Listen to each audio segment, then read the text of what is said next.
በኢትዮጵያ ኦርቶዶክስ ተዋሕዶ ቤተክርስቲያን ሰማይ ስር በጥበቃው በማይለየን በቅዱስ አማኑኤል ጥላ ስር ከ10 ዓመታት በፊት አንዲት መንፈሳዊት ችግኝ ተተከለች። እግዚአብሔር ምስሌነ ሰንበት ትምህርት ቤት።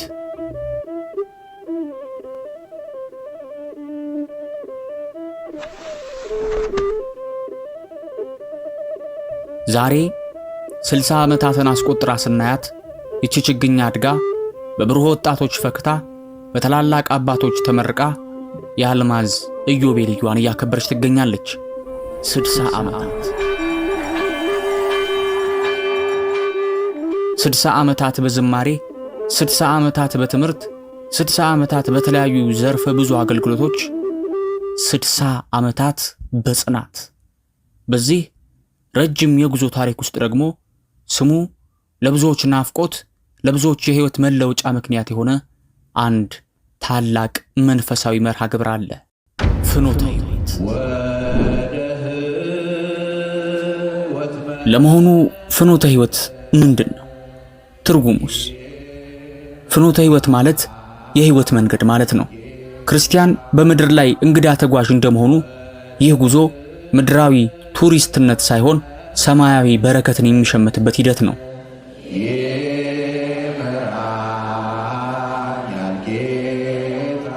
ፍኖተ ሕይወት የተጀመረው ለሰንበት ትምህርት ቤቱ የህትመት ማሽን ብናሟላ የተሻለ ፎቶኮፒ የሚያነሳ የሚችል ዲጂታል እንደዛ ብናሟላ በሚል 50ኛ ዓመት ተንተርሶ የመጣ ጉዞ ነው።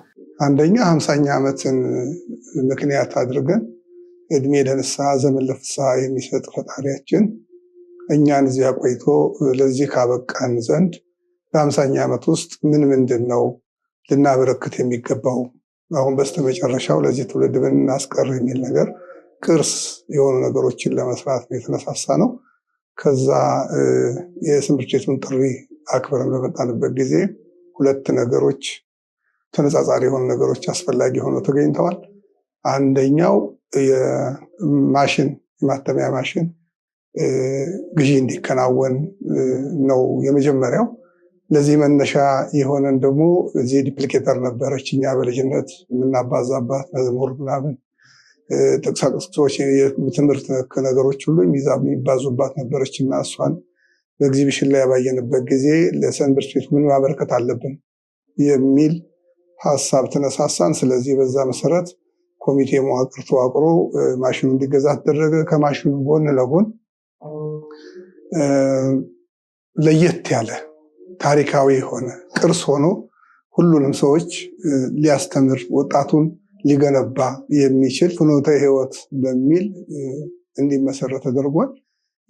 ይሄ ሲደረግ ዝም ብሎ አይደለም፣ ከባድ ጥናት ነው የተከናወነው። ያው ኮሚቴ ተሰበሰበና በወቅቱ የነበረው የ50ኛ ዓመት ኮሚቴ ያዋቀራቸው ሰዎች ነበሩና ለዚህ ለጉዞ እነሱ ተነጋግረው ፍኖተ ሕይወት ቢሆን ይሻላል በሚል ሐሳብ ተለዋውጠው እዛ ሐሳቡ የተነሳው እዛ ስብሰባ ተነስቶ እዛ የጸደቀ ነገር ነው። ፍኖተ ሕይወት የሚለው ስያሜ ያገኘ ነው ሁለት ተመሳሳይ ትርጉም ካላቸው በመውሰድ ነው። አንደኛ አዊረ ሕይወት በጣም ተወዳጅ ጉዞ ስለነበረ አዊረ ሕይወት ያው ፊደላዊ ትርጉሙ የሕይወት ጉዞ ነው። ፍኖተ ሕይወት ደግሞ የሕይወት መንገድ ነው። ከዛም የወሰድነው። ዓላማው ግልጽ ነው።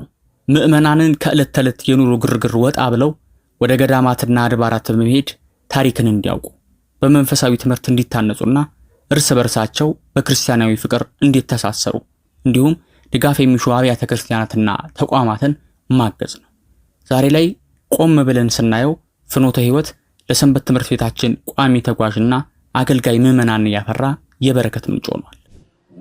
ዛሬ 10ኛውን ዙር እዚህ ባህሩ ጁላ ስናከብር ባለፉት 7 ዓመታት ያሳለፍናቸው 9 መንፈሳዊ መዳረሻዎች በትዝታ ሰሌዳችን ላይ ሕያው ናቸው። እስኪ ወደ ኋላ መለስ ብለን መንገዳችንን እንቃኝ። ጉዟችን የተጀመረው በ2010 ዓመተ ምህረት መጋቢት 16 ቀን ነበር። የመጀመሪያው የፍኖተ ሕይወት አሻራ በታሪካዊው የአዲስ ዓለም ማርያም ገዳም አሳረፍን። የመጀመሪያው ሲጀመር በይበልጥ ሙሉ ለሙሉ ጉዞ ክፍሉ ነበር ኃላፊነቱን ወስዶ እንዲያንቀሳቀስ ተደርጎ የነበረው በጣም በብዛት። በቀጣይ ግን የሚደረገው ጉዞ ሁሉንም ክፍል ያሳተፈ ስለሚሆን አንደኛ መዝሙር ክፍሉን፣ ሁለተኛ ትምህርትን በሚመለከት ትምህርት ክፍል ስላለ አስፈጻሚው ራሱን የቻለ የፍኖተ ሕይወት ኮሚቴ እንዲቋቋም በማድረግ ጉዞው በአጠቃላይ እንደ በጽህፈት ቤቱ እየተመራ ነገር ግን የፍኖተ ሕይወት ኮሚቴ ተቋቁሞ ጉዞ መካሄድ ችሏል። ያው አጠቃላይ የሰዎቹ አቀባበል በጣም ጥሩ ነበር። የፍኖተ ሕይወት ወደ 18-19 መኪና አካባቢ ነበር የተመዘገበው ሰው እና ግን በተለያየ ምክንያቶች ሌላው 5 መኪና ሰው ሳይመጣ ሲቀር ቆርጦ ትኬትም ማለት ነው ሳይመጣ ሲቀር 14ቱ መኪና ግን ያው ጉዞ እንዲያደርግ ተደርጓል እና የሰው አቀባበል በጣም ደስ የሚል ነበር። በ2011 ዓ.ም መጋቢት 8 ቀን ደግሞ ሆለታ ደብረ ኤዶም ቅዱስ ገብርኤል ቤተክርስቲያን በረከቱን አቀረበልን። የተጓዝነው ጉዞ ነበር ወደ ቅዱስ ገብርኤል ወደ ሆለታ። እሱ ላይ ከምሽቱ 4 ሰዓት ተኩል ላይ ውሃ የለም ብለው ደውሉልን። ጉዞ እንደነገ ሊኬድ ማለት ነው። 4 ሰዓት ተኩል ላይ ውሃ የለም አሉ። በወቅቱ ደግሞ በኢትዮጵያ ደረጃ አንድ ዘፋኝ ሞቶ ውጥረት የነገሰበት ጊዜ ነበረ እና ምን ይደረግ ነገ ያ ሁሉ ሰው ምን ሊበላ ነው ምን ሊጠጣ ነው ምንድነው ማድረግ ያለብን ሲባል ኢንጂነር ብሩክ የምታውቁት ከሆነ እሱ መጣ። በጀሪካ ውሃ ተሞልቶ 5 ሰዓት ላይ በዛ አስፈሪ ጊዜ ጉዞ ተደርጎ ውሃው እዛ ተደርጎ ያው ያላፈርንበት ወቅት ያ ነገር ባይሆን ግን በጣም እጅግ አሳፋሪ ነገር ሊያጋጥመን የሚችል ነበርና በህይወትና በሞት መካከል አይደለም ከምሽቱ 5 ሰዓት በቀን ራሱ ለመሄድ በጣም ከባድ የነበረበት ጊዜ ነበር ያ ወቅት። ግን በዛ ሰዓት ያንን ነገር የተከፈለው መስዋዕትነት እኔ ያረሳው። ከ2 ዓመታት ቆይታ በኋላ በ2013 ዓ.ም ሚያዝያ 3 ቀን ወደ ደብረ ጽጌ ማርያም ገዳም በማምራት መንፈሳዊ ጥማታችንን አረካን። ፍኖተ ሕይወት እና ከመሰረት ነውና ኮሚቴ ሆነን ከእንትን ካልነው ውስጥ 3 ጉዞዎችን ያደረግናቸው አዲስ ዓለም፣ ሆለታ ገብርኤልና ሶስተኛው ደግሞ ደብረ ጽጌ ማርያም ነው። በ2014 ዓ.ም የካቲት 27 ቀን በሰዴን መድኃኔዓለም ፊት ቆመን ማረን እያልን ተማጸንን። ፍኖተ ሕይወት ራሱን የቻለ ልዩ ጉዞ ነው። የሚዘጋጅበት አንደኛው ዋና ዓላማ ደግሞ አንድነትንና የተለያዩ ማህበራዊ ላይ የሚነሱ ችግሮች ሊሆኑ ይችላሉ።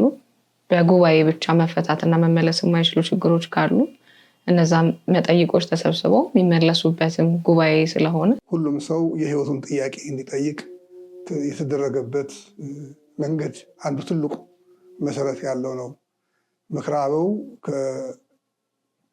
ከቤተክርስቲያናችን ውስጥ ካሉ ሊቃውንተ ቤተክርስቲያን በአሁኑ ሰዓት በቅርስነት ከሚታዩ አበው ምርጥ የሆኑትን ባት አመተነት የጀመረው በ2015 ዓ.ም ታኅሳስ 9 ቀን አደሬ ደብረ ሰዋሰው ኪዳነ ምሕረት ገዳም የእናትነት ፍቅሯን መገበችን። ከፍኖተ ሕይወት ጉዞ የማይረሳው ነገር ቢኖር ተጓዡን በቃል እግዚአብሔር ላይ ተመስርቶ እንዳይበታተን አድርጎ ለመያዝ በምናደርገው ጥረት የተለያየ አስተሳሰብ የነበረው መሆኑ ልክ እንደ ወንጌሉ በአራት ገበያ ህዝብ እንደተከተለው የተለያየ ባህሪ የነበረው መሆንና እሱን ለመሰባሰብ የምናደርጋቸው የምንሯሯጣቸው ሩጫዎች ለእኔ ከፍተኛ ፈተና ሆኖ ትዝ ይሉኛል። 2016 ዓመተ ምህረት የጉዞ ዓመት ነበረች።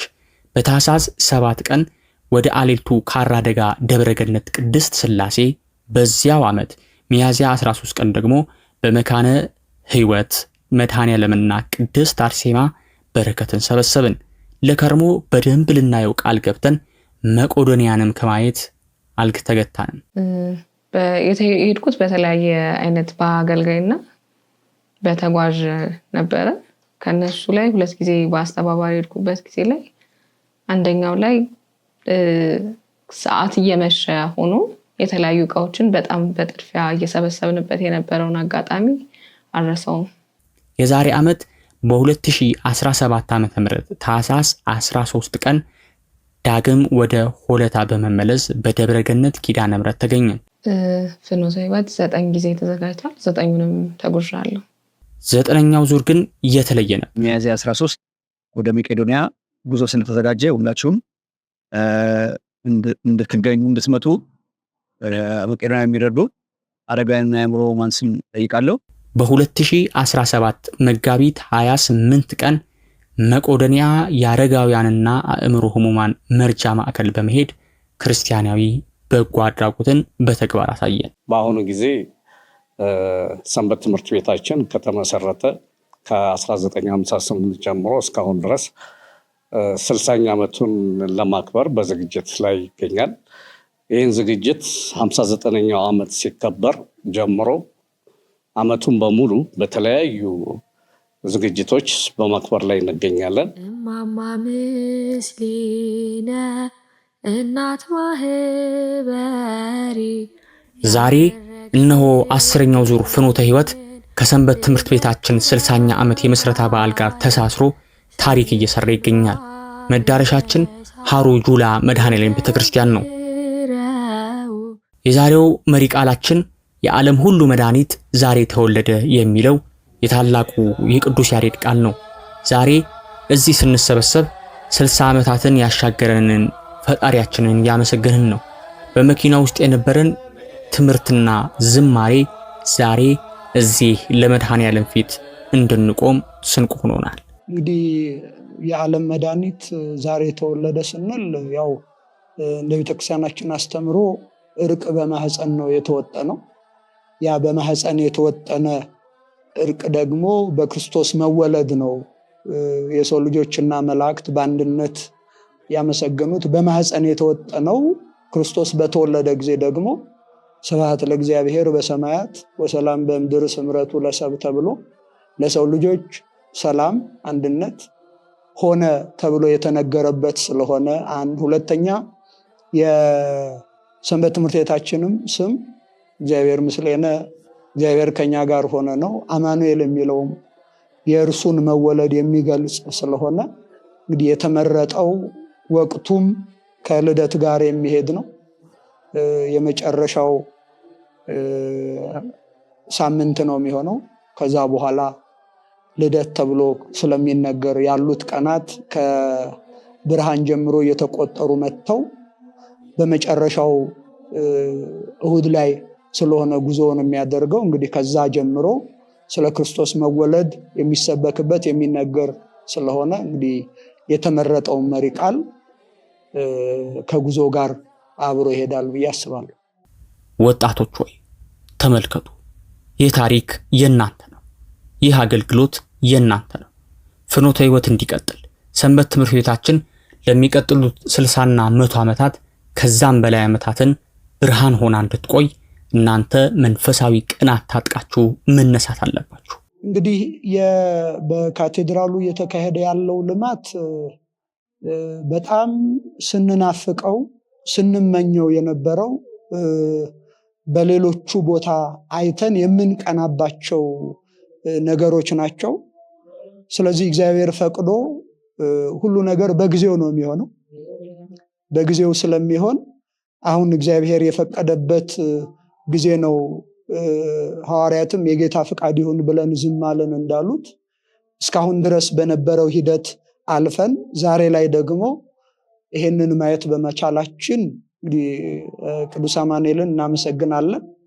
ግን ስራው ትልቅና በጣም ሰፊ ከመሆኑ አንጻር ሁላችንም ልንረባረብበት የሚገባ ነው። ይሄ የገሌ ነው ይሄ የገሌ ነው ብለን የምንተወው ሳይሆን በጋራ ሁላችንም ተነስተን የበኩላችንን አስተዋጽኦ አድርገን ህንፃው ተጠናቆ ደግሞ የተጀመረው ነገር አልቆ ደግሞ በጋራ ሆነን የምናመሰግንበትን ነገር ማየት እንድንችል እግዚአብሔር ከፈቀደ በህይወት ካለን ያንን ነገር ማየት የምንችልበትን ነገር ዛሬ ላይ መስራት ይጠበቅብናልና ሁላችንም እኔም እንደማስበው ትንሽ ነገር ማስቀመጣችን በዛ ታሪክ ውስጥ ስላለፍን የኔም አሻራ አለበት የሚለውንም ነገር ደፍረን መናገር የምንችለው በምንችለው ነገር ሁሉ ተሳታፊዎች ሆነን ለመጨረሻው ዕለት ደግሞ ደርሰን እግዚአብሔርን የምናመሰግንበት እንዲሆን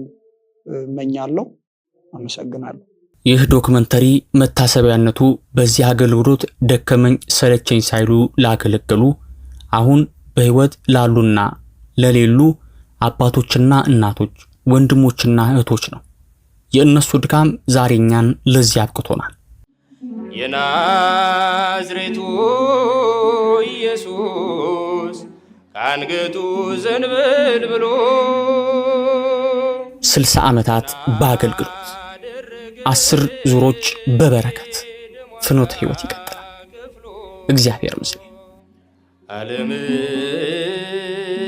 ዓለምን ያዙት መዳፎቹ